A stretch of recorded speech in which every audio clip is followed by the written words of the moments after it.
Apalagi banyak dalil-dalil yang menunjukkan bahwa ada amalan-amalan yang dengan amalan itu kita bisa diperjumpakan dengan Nabi SAW.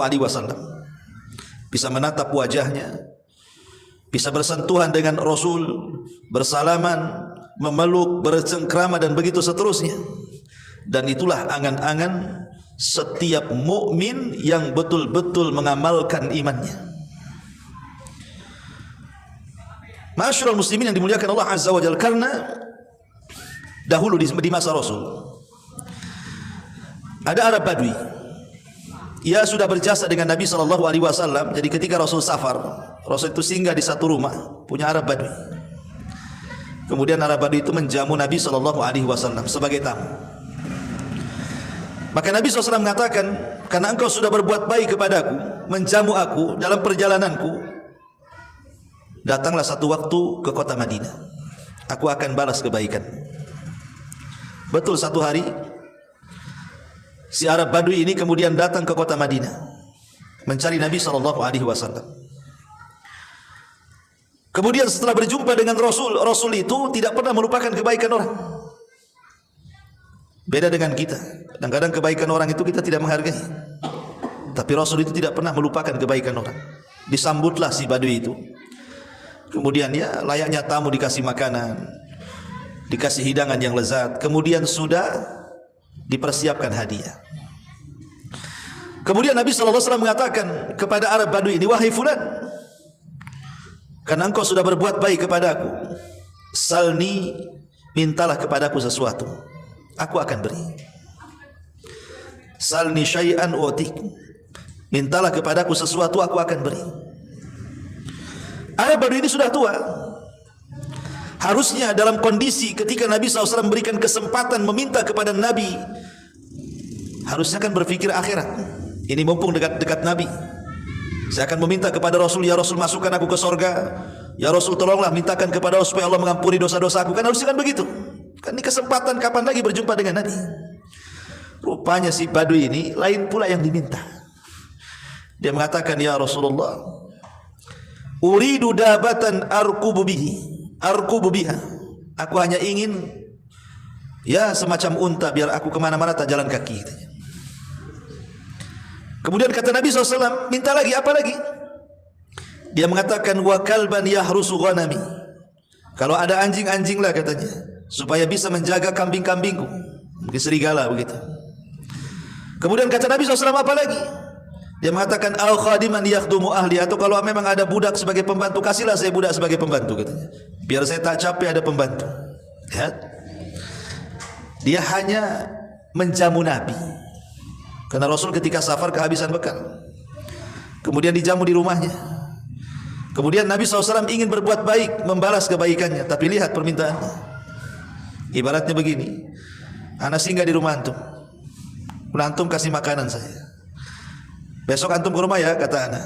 Datanglah antum ke rumah anak. Karena antum sudah berbuat baik, kemarin sudah kasih makan. Kira-kira apa nih hadiah yang harus saya kasih? Gini aja Ustaz, saya minta itu senianya untuk saya. Kan? Atau tolonglah sewakan pembantu lah biar saya tak capek. Gak balance kan itu kan.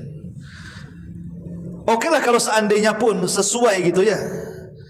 Tetapi Nabi SAW ingin mengajarkan kepada Badui ini. Kata Nabi SAW, lemahkah engkau wahai fulan seperti yang diminta seorang yang sudah tua di zaman Bani Israel.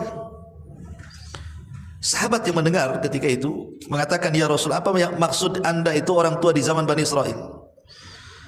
Kemudian Nabi bercerita panjang sekali soal kisahnya Nabi Musa yang tersasar di sebuah jalan, tidak bisa keluar karena dia harus membawa jasadnya Nabi Yusuf.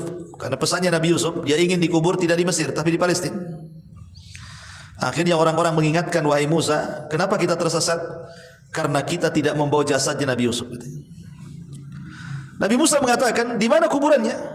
Ayo kita gali dan kita ambil jasadnya, kita pindahkan. Maka orang-orang mengatakan, tidak ada yang tahu kecuali orang tua dari orang tua Bani Israel. Ada satu orang tua, itu dia tahu kuburannya.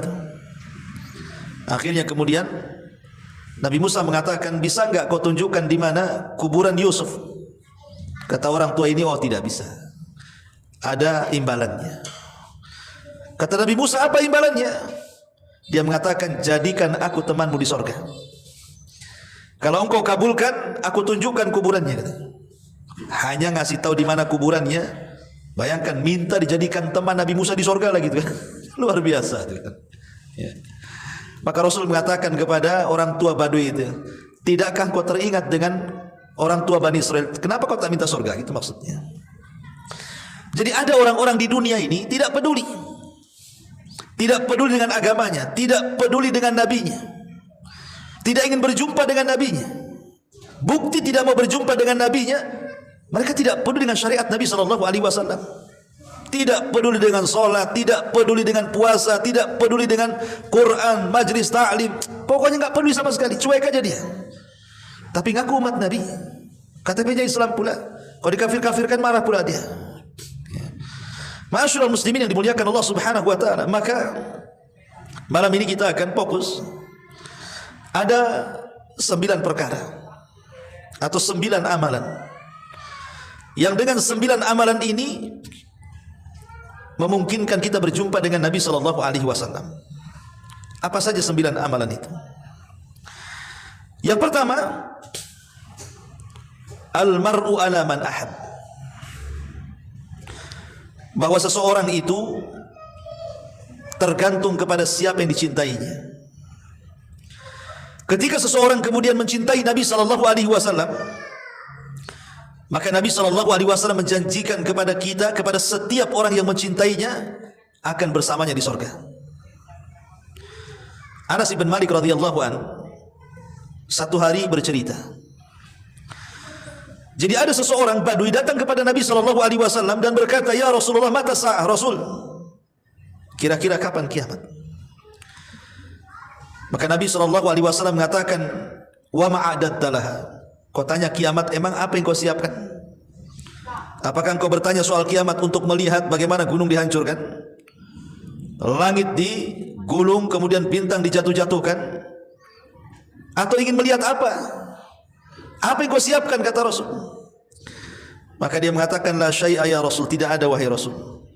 Akan tetapi, walakinni uhibbullah wa Rasul. Modalku cuma satu, aku ini cinta dengan Allah dan Rasulnya. Maka Nabi SAW mengatakan, anta ma'aman ahbabta. Kalau benar ucapanmu, maka engkau akan bersama orang yang kau cintai. Kalau benar ucapanmu, maka engkau akan bersama orang yang kau cintai. Ma'asyiral muslimin yang dimuliakan Allah Subhanahu wa taala, Al-Hafidz Ibnu Hajar Al-Asqalani rahimahullahu taala, ketika dia menjelaskan tentang hakikat kecintaan seseorang kepada Nabi, beliau mengatakan bahwa ada 4 perkara. Kalau ada pada diri kita, ketahuilah bahwa kita ini betul-betul mencintai Nabi. Tapi kalau tidak ada 4 perkara ini pada diri kita, atau salah satunya hilang dari 4 perkara itu, maka Anda belum mencintai Nabi. Yang pertama, faqdu ru'yatihi yakunu ashadda alaihi min faqdi ayyi syai'in akhar fid dunya. Kehilangan, tidak sanggup melihat Nabi, karena memang kita tidak hidup di zamannya. Yang melihat Nabi yang hidup di zaman lah para sahabat, kan begitu. Tetapi kita merasa bahwa kita kehilangan dengan Nabi SAW dan kita tidak bisa melihatnya. Perasaan, keinginan kita ingin melihat Rasul dan kita tidak bisa melihat Rasul, itu asyadda alaihi, sangat mengganggu dia, min faqdi ayyi syai'in akhar fid dunya, dibandingkan dengan kehilangan yang lainnya yang ada di dunia ini. Dengan tidak bisanya kita memandang Rasul, itu lebih kehilangan dibandingkan satu dunia ini hilang dari diri kita. Ada nggak perasaan seperti ini? Ataukah justru terbalik? Hilang dompet lebih dipikir dibandingkan tidak bisa melihat Nabi. Kadang-kadang seperti itu. Kemudian yang kedua, kata beliau, yatamanna huduru hayatihi sallallahu alaihi wasallam kai yubadzilu nafsahu wa malahu duna. Berangan-angan kalau dia hidup di masa Nabi, supaya dia bisa memberikan seluruh daya dan kekuatan waktunya, harta dan jiwanya untuk memperjuangkan Nabi. Terpikir nggak oleh kita, seandainya kita hidup di zaman Rasul, kita akan habis-habiskan waktu kita, tenaga kita, biaya kita, uang kita, jiwa kita, keluarga kita untuk Nabi? Ataukah kita tidak terpikir ke sana? Kemudian yang ketiga, yatamassal awamirahu, berusaha untuk melaksanakan perintah-perintah dan menjauhi larangan-larangan Nabi SAW. Termasuk yang keempat adalah menolong sunnahnya dan berusaha untuk mengamalkan syariatnya. Kata Al-Hafidz Ibnu Hajar, kalau 4 perkara ini ada pada diri kita, maka itulah hakikat cintanya kita kepada Nabi SAW. Ini yang pertama.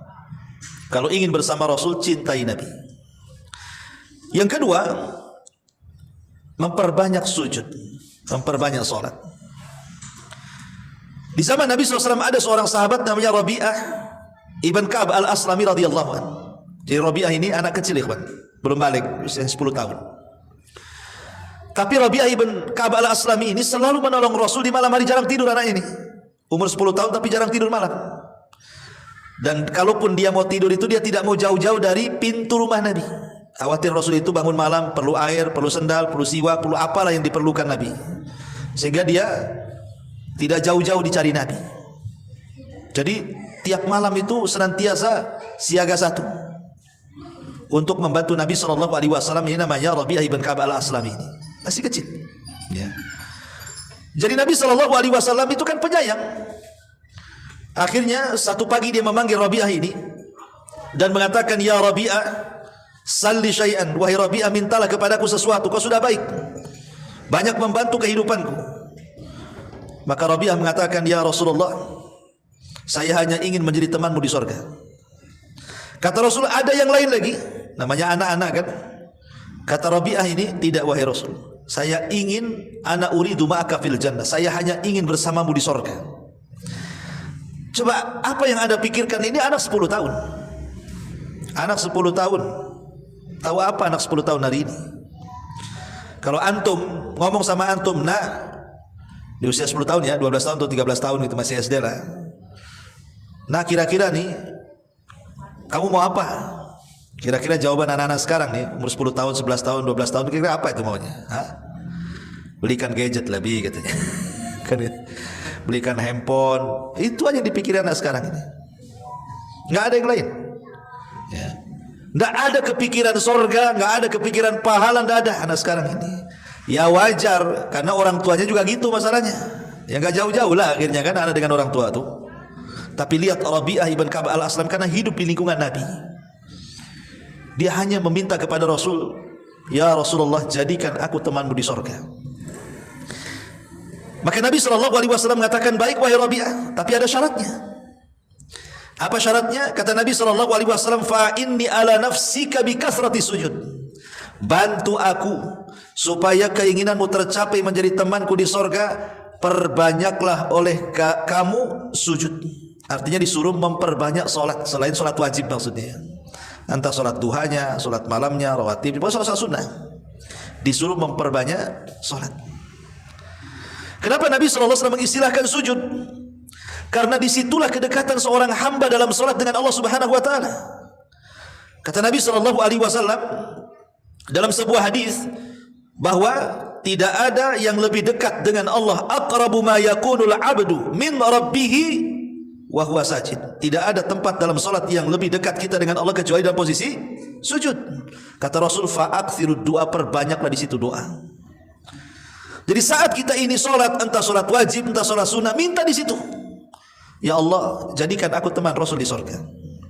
Ya Allah, jadikan teman aku menjadi teman Nabi SAW di surga. Gitu maksudnya. Ya. Ma'asyiral muslimin yang dimuliakan Allah Azza wa Jalla, ini yang kedua. Yang ketiga, ada dengan berusaha untuk mentaati Nabi SAW. Dulu di zaman Rasul, Rasul itu punya budak yang dimerdekakan, yang kemudian menjadi pembantu Nabi SAW, namanya Thauban, maulan Nabi. Thauban ini sangat mencintai Nabi SAW. Satu hari dia tidak melihat Rasul, bisa sakit. Lihat bagaimana tingkat kecintaan para sahabat kepada Rasul. Dia satu hari saja tidak memandang Rasul itu bisa sakit. Entah masalahnya gimana, tiba-tiba Rasul safar. Sehingga Thauban yang sehari-hari memandang wajah Nabi SAW berhari-hari tidak memandang wajah Rasul, akhirnya jatuh sakit. Jatuh sakit sampai terbaring dan tidak sanggup bangun. Ketika Nabi SAW datang dari safar, kemudian Nabi SAW, karena setiap kalau dia mukim selalu berjumpa dengan Thauban, tumben Thauban tak ada. Kata Rasul, di mana Thauban? Kok saya tidak pernah melihatnya? Maka orang-orang mengatakan, ya Rasulullah, Thauban sakit parah. Akhirnya kemudian Nabi SAW menjumpai Thauban. Kemudian Rasul mengatakan, ma sya'nuka ya Thauban, ada apa dengan engkau wahai Thauban? Kenapa kau jadi sakit seperti ini? Maka Thauban, maulan Nabi SAW mengatakan, ya Rasulullah, sudahkah kau tahu bahwa aku tidak bisa satu hari saja tidak memandang dirimu kecuali aku sakit, katanya. Ditambah-tambah kalau seandainya aku terpikir dengan kematian. Kalau Allah takdirkan aku mati dan kau juga mati, kemudian Allah takdirkan aku masuk surga dan kau juga masuk surga, paling surga yang Allah berikan kepadaku paling rendah, dan surga yang Allah berikan kepadamu paling tinggi. Macam mana aku bisa menatapmu, katanya. Makanya aku sakit seperti ini ya Rasulullah. Maka Rasul terdiam sampai akhirnya kemudian turun ayat surah An-Nisa ayat 69. Wa man yuti'illaha wa rasulahu faulaika ma'al ladzina an'ama Allahu 'alaihim minan nabiyyin wasiddiqin wasyuhada'i wassalihin wa hasuna ulaika rafiqa. Turun ayat ini. Siapapun yang mentaati Allah dan Rasulnya, maka mereka akan bersama para nabi, orang-orang yang telah Allah berikan nikmat kepada mereka dari kalangan para nabi, para siddiqin, para syuhada, dan orang-orang saleh, dan merekalah teman-teman terbaik kita di akhirat. Artinya dengan kita terus mentaati Allah dan Rasulnya, menjalankan perintah, menjauhi larangan, menikmati yang dihalalkan, menjauhkan yang diharamkan, maka kalau kita bisa istiqomah di situ, maka ini janji Nabi SAW, janji Allah dalam Al-Quran surah An-Nisa 69, kita akan ditemankan dengan mereka, para nabi, para siddiqin, para syuhada, dan orang-orang saleh. Ini yang ketiga. Ma'asyiral muslimin yang dimuliakan Allah Subhanahu wa taala, masalahnya yang ketiga ini memang agak berat. Rasul pernah mengatakan, kullu ummati yadkhuluna al-jannah, setiap umatku pasti masuk surga, kan? Illa man aba, kecuali orang yang tidak mau masuk surga saja. Sahabat heran, masa ada orang tidak mau masuk surga? Kata Rasul, ya, man ata'ani dakhalal jannah wa man asani faqad aba. Siapapun yang taat denganku dia masuk surga, siapapun yang bermaksiat kepadaku dia tidak akan masuk surga. Itulah orang yang enggan masuk surga.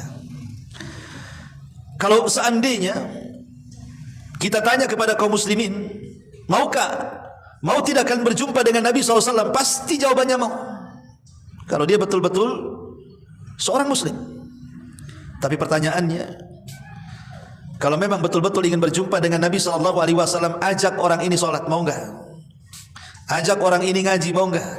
Ajak orang ini menjalankan sunnah Rasul, mau tidak? Ajak orang ini menjalankan syariat Nabi, mau atau tidak? Kalau itu semua tidak dijalankan, macam mana akan berjumpa dengan Nabi? Sementara syarat berjumpa dengan Nabi dan kita akan menjadi bersua dengan Rasul, menatap Rasul, syaratnya salah satunya adalah dengan cara ketaatan kita kepada Allah dan Rasulnya.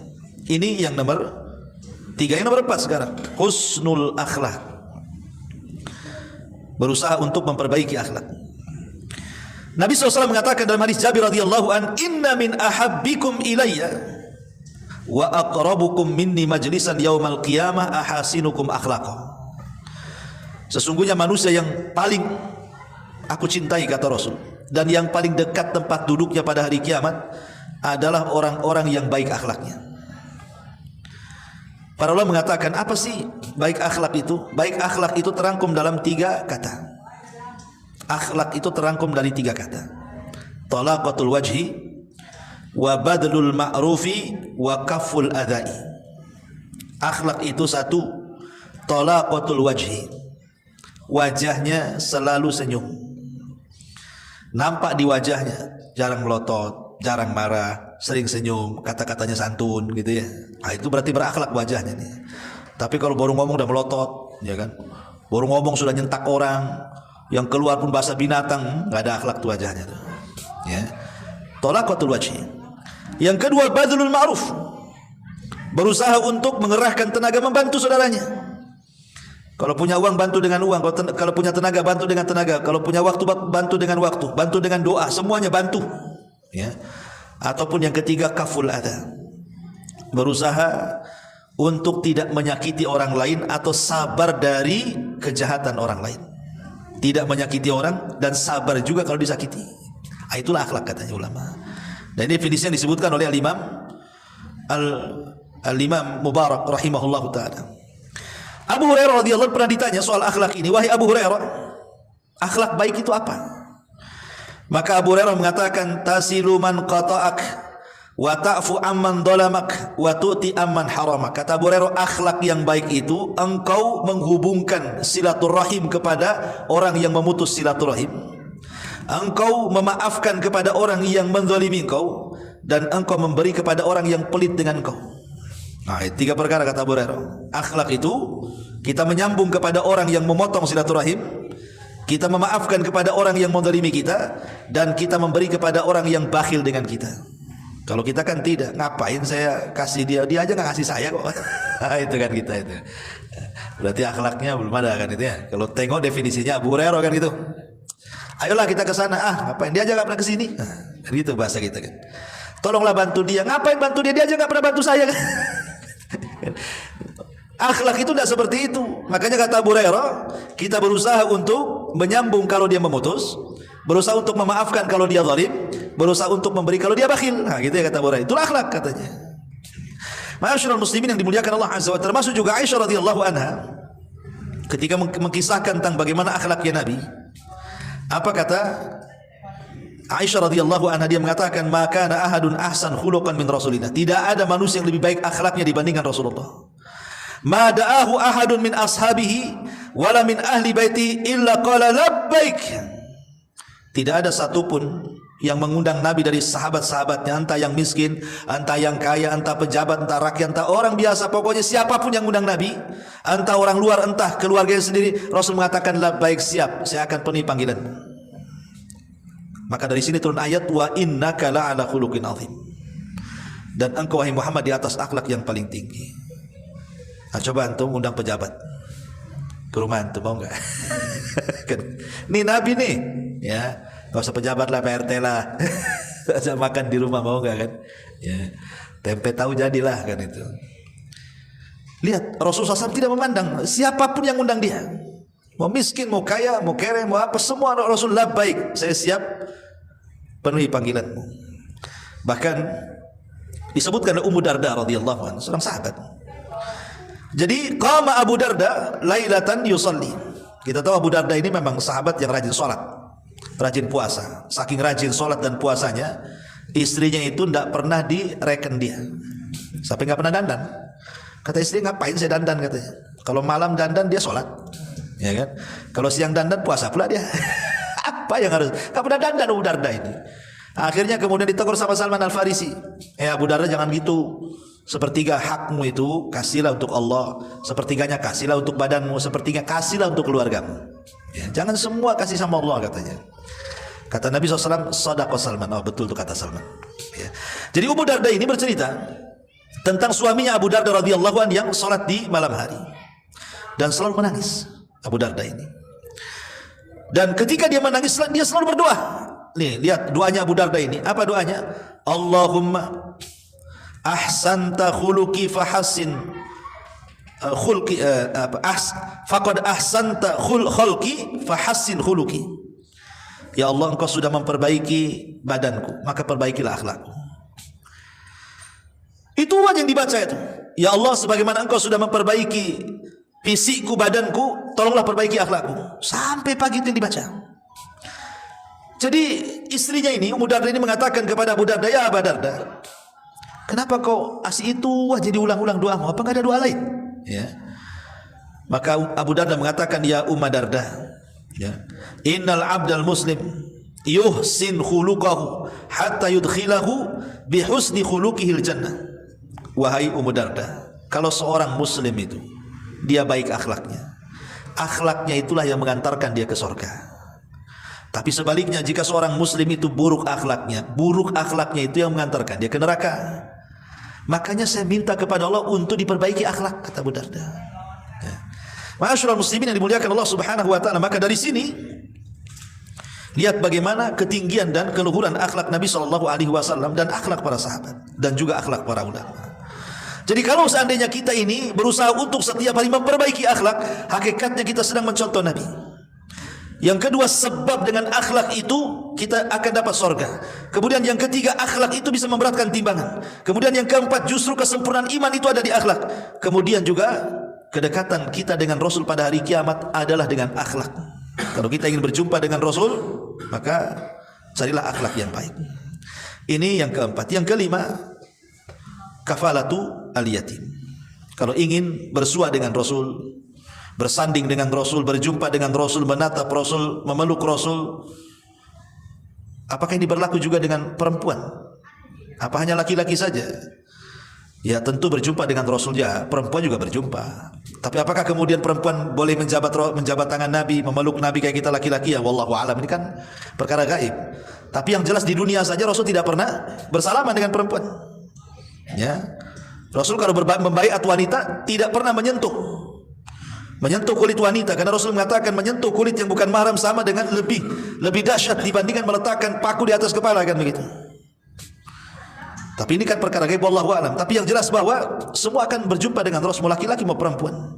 Tapi urusan salaman atau tidak, pelukan atau tidak, itu wallahu a'lam. Kalau laki-laki ya mungkin, kalau perempuan ya ilmunya di sisi Allah Subhanahu wa taala. Nah, salah satunya yang kelima adalah kafaratul yatim.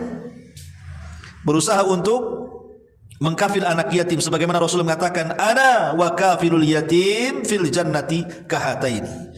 Saya dan para pengkafil anak yatim itu seperti ini di sorga. Rasul menegakkan jari tengah dan syababah, telunjuk, kemudian merapatkan seperti ini. Ya. Tentu maksudnya mengkafil anak yatim itu bukan mengkafil sedekah setahun sekali, bukan. Karena ada orang kalau datang Ramadan, ayo datang, kita mau ngasih santunan anak yatim. Itu bukan kafil, itu sedekah namanya. Kafil yatim itu artinya kita ambil anak yatim yang masih bayi, kemudian kita besarkan sampai dia balik. Ya. Atau lebih bagusnya antum selamatkan ibunya juga. Antum cari janda yang punya anak bayi, nikahi jandanya. Itu namanya satu gayung 3, 4, 50 terlampaui itu.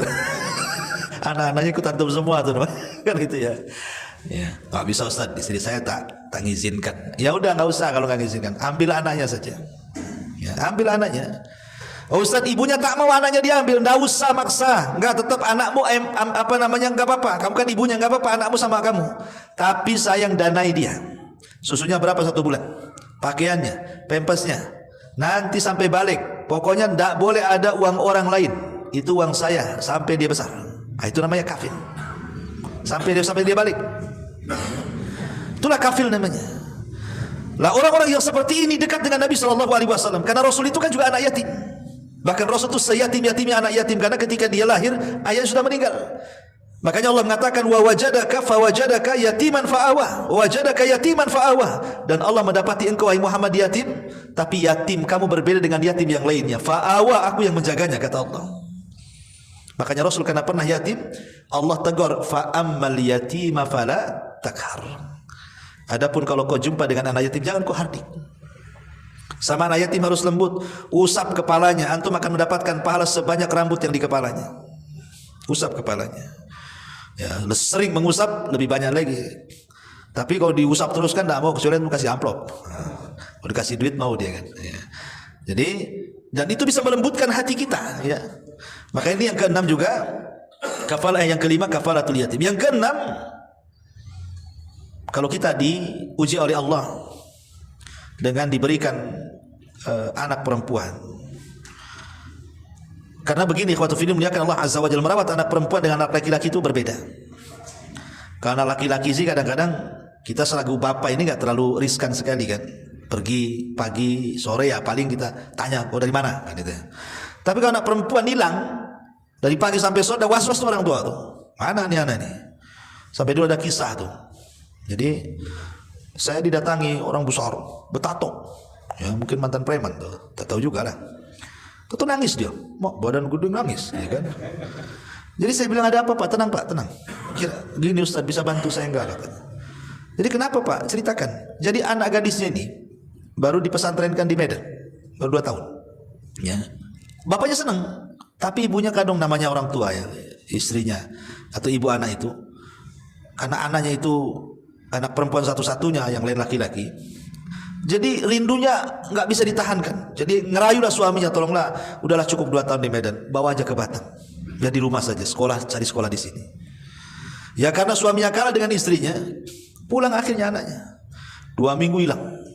Anak itu cari-cari ke sana kemari. Rupanya anak itu dia ngekos di atas warung Padang tuh, cerita dia.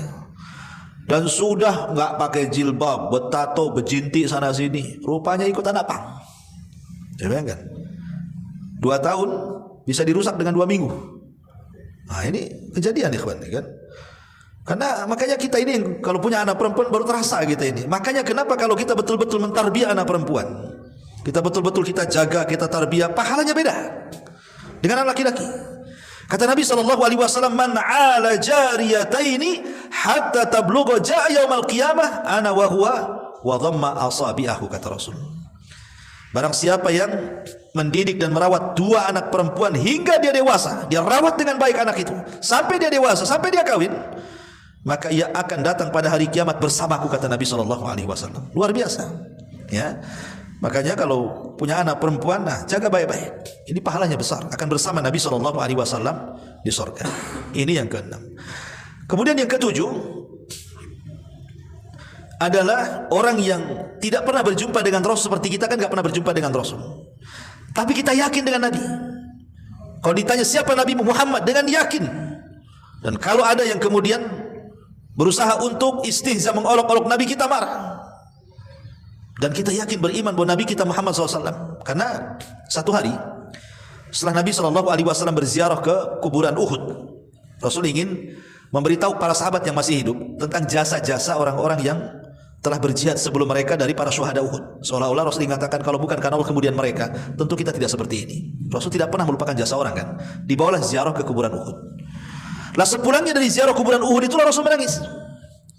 Kemudian para sahabat pun ikut menangis dan mengatakan, wa mayyubkika ya Rasulullah, apa yang membuat Anda menangis wahai Rasul? Maka Nabi SAW mengatakan, wadidtu, kata Rasulullah. Kata Nabi SAW di sini, afwan, wadidtu anni qad ra'aitu ikhwanuna. Wadidtu anni qad ra'aitu ikhwanana. Kata Nabi SAW, aku ingin berjumpa dengan teman-temanku, katanya. Sahabat heran dan mengatakan, Rasul, kami loh teman-temanmu, ini teman-temanmu semua di sini loh. Rasul, bukan, kalian bukan teman-temanku, katanya, kalian itu sahabatku. Lalu sahabat bertanya, lalu siapa yang Anda maksudkan teman-temanmu itu, Rasul?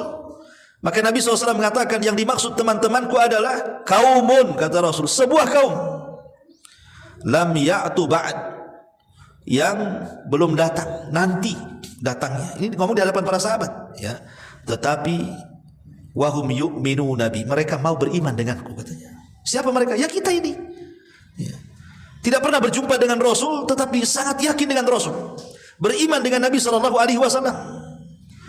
Makanya teruslah kita mempelajari sirah Rasul, mempelajari sunnah-sunnah Rasul, berusaha mengamalkannya dan begitu seterusnya, mendakwahkannya, supaya kita masuk pada hadis ini, di mana kita termasuk orang-orang yang dirindukan Nabi SAW dengan perjumpaan dia dengan kita pada waktunya kalau Allah takdirkan kita masuk surga. Kemudian yang nomor 8, memperbanyak solawat. Memperbanyak solawat. Kata Imam Ibnul Qayyim rahimahullahu ta'ala, dia mengatakan, annal abda kullama aktsara min dzikril mahbub wastihdharihi fi qalbihi wastihdhari mahasinihi wa ma'anihi aljalibati li hubbihi tadha'afa hubbuhu wa tazayada syauquhu ilaihi. Kata beliau, setiap orang menyebutkan orang yang dicintainya dengan kebaikannya, dengan sifat-sifatnya, maka setiap itu pula lah maka akan besar kerinduannya dan keinginan berjumpanya dengan Nabi SAW. Kata Nabi SAW, awlan nas bi yaumal qiyamah aktsaruhum alayya salatan.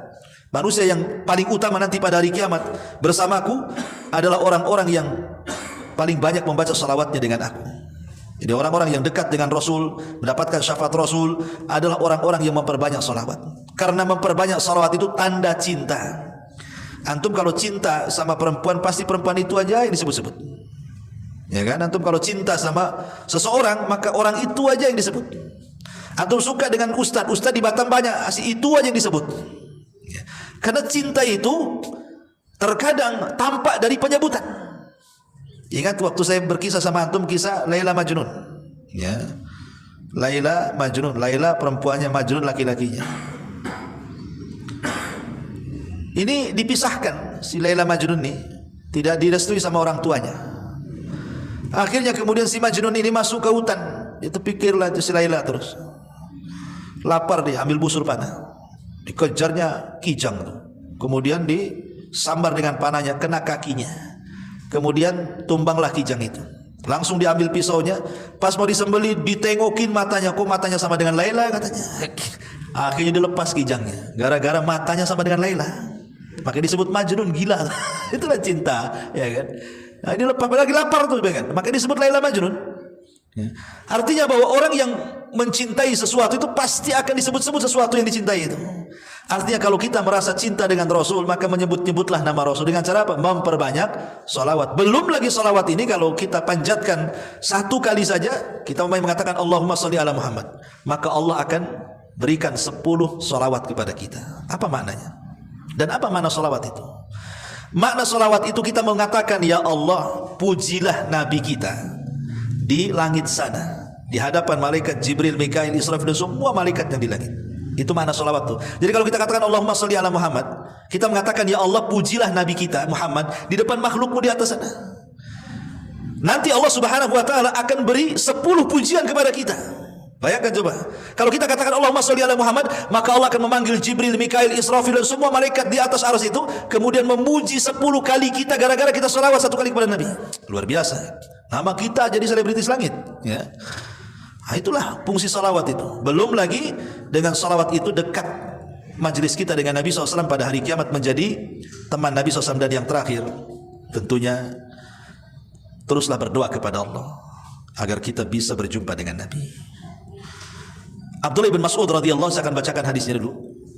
An Abdullah bin Mas'ud radhiyallahu anhu qala, dakhala Rasul sallallahu alaihi wasallam al-masjid wa huwa baina Abi Bakr wa Umar.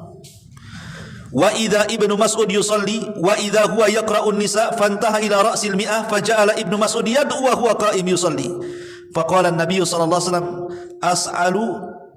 is'al tu'tah. Thumma qala man sarrahu an yaqra al-Qur'ana ghaddan kama unzil falyaqra bi qira'ati ibni ummi abdin. Falamma asbaha ghadan ilaihi Abu Bakr liyubashshirahu wa qala lahu ma sa'alta Allah al-bariha. Qala qultu Allahumma inni as'aluka imanan la yartad wa na'iman la yanfad wa murafaqata Muhammadin fi a'lal jannatil khuldi. Thumma jaa Umar faqila lahu inna Aba Bakrin qad sabaqaka. Qala yarhamullahu Aba Bakrin ma sabaqtuhu ila khairin qad illa sabaqani ilaihi. Jadi kisahnya begini. Ibnu Mas'ud radhiyallahu an, dia berkata pernah Rasul sallallahu alaihi wasallam masuk ke masjid bersama Abu Bakar dan Umar. Dan Abu Bakar dan Umar di antara Nabi sallallahu alaihi wasallam. Saat itu Abdullah bin Mas'ud sedang salat. Lah dalam salatnya dia membaca surah An-Nisa dan sudah menyelesaikan 100 ayat. Kemudian Ibnu Mas'ud berdoa dalam posisi berdiri di salatnya. Kemudian Rasulullah SAW seolah mendengar doanya dan mengatakan, mintalah engkau akan diberi, mintalah engkau akan diberi. Padahal tidak ada yang dengar. Ya, Rasul dengar dia berdoa. Ya. Abu Bakar heran, kenapa Rasul mengatakan berdoalah engkau akan diberi, berdoalah engkau akan diberi. Padahal Abu Bakar tidak dengar doanya kan. Jadi kemudian Nabi SAW mengatakan, barang siapa yang suka untuk membaca Al-Quran dengan benar sebagaimana diturunkan, maka hendaklah dia membacanya seperti bacaan Ibnu Ummi Abdin, kunyah daripada Abdullah bin Mas'ud ini. Saat waktu sudah pergi, Abu Bakar datang menemui dia dan menyampaikan kabar gembira kepadanya. Abu Bakar mengatakan, apa yang kau minta tadi? Sampai Rasul mengatakan, mintalah aku akan diberi, mintalah aku akan diberi itu. Kau ngomong apa? Kata Abu Bakar itu. Kata Abdullah bin Mas'ud, aku hanya berdoa kepada Allah, ya Allah, saya meminta kepadamu keimanan yang tidak akan berubah, dengan kemurtadan, kenikmatan yang tidak terputus, dan aku memohon kepadamu agar menjadi pendamping Muhammad sallallahu alaihi wasallam di deretan tertinggi di sorga yang kekal nanti, katanya. Maka Abu Bakar mengatakan, berbahagialah, berbahagialah. Rasul ngomong berbahagialah. Kemudian Abu Bakar pergi. Datang Umar mau ngasih tahu juga. Kata Abdul Mas'ud, udah telat, Abu Bakar baru datang, katanya. Maka Umar mengatakan, aduh memang Abu Bakar nih, setiap aku mau berbuat baik dia pula duluan, katanya. Ya, jadi lihat bagaimana di sini Abdul Mas'ud mengajarkan kepada kita, berdoalah kepada Allah. Ini wasilah yang ke-9, berdoa kepada Allah, minta agar kita menjadi teman Nabi sallallahu alaihi wasallam di surga. Ini 9 perkara amalan-amalan yang bisa menjadikan kita dekat dengan Nabi sallallahu alaihi wasallam. Wallahu a'lam bishawab. Subhanaka wa bihamdika asyhadu an la ilaha illa anta astaghfiruka wa atubu ilaik. Allahu ta'ala alam. Assalamualaikum.